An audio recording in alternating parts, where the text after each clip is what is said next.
Hey, today's Bible reading devotion is found in 1 Peter chapter 4, verse 8. And here in 1 Peter chapter 4, Peter is just telling us of how we used to live and how we used to just chase after the things of this world. But because of Jesus and our life in Jesus, we have been changed. We have been transformed. We have been made to look more and more like Jesus. As Jesus has prepared those good works for us, Peter is saying we then live in them. And he comes to verse 8 and he says, listen,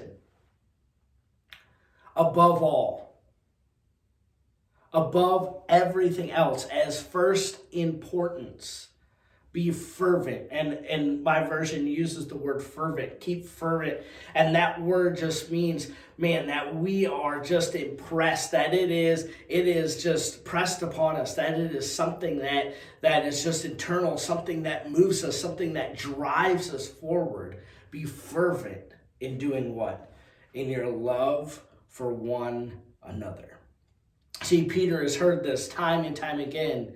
Peter, make sure that you love one another. Peter, make sure that you love your brother.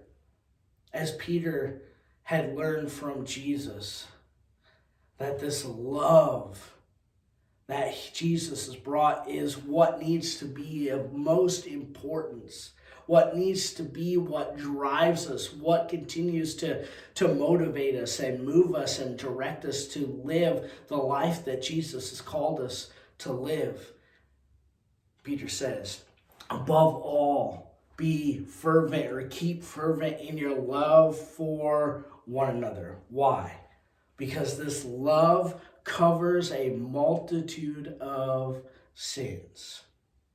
That's why we read in the Gospels that Jesus loved us enough to do what? To die for our sins. And that that death covers all of our sins. And Peter here is just saying, listen,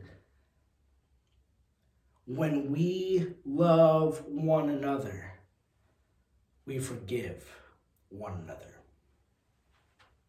And that's tough. That's tough to hear in the world that we live in. That's tough to hear that we have to forgive someone that has wronged us. Someone that has done something that we just maybe could never even forget and forgive and even just think about even saying, man, no way. But Peter is saying here, listen, this love that Christ has given us should drive us in forgiveness, should drive us in love. Because of what Jesus has done for us. This willingness to love should be something that as believers we have in our lives.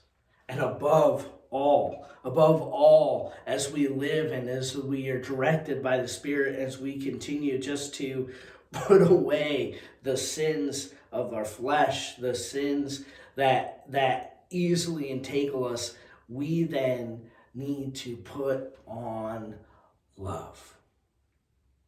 Jesus says the two greatest commandments are to love the Lord your God with all that you have, and then to love your neighbor as yourself.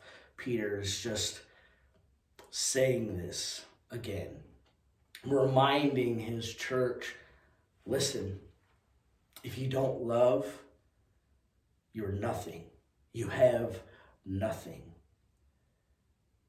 Because love is what should drive us.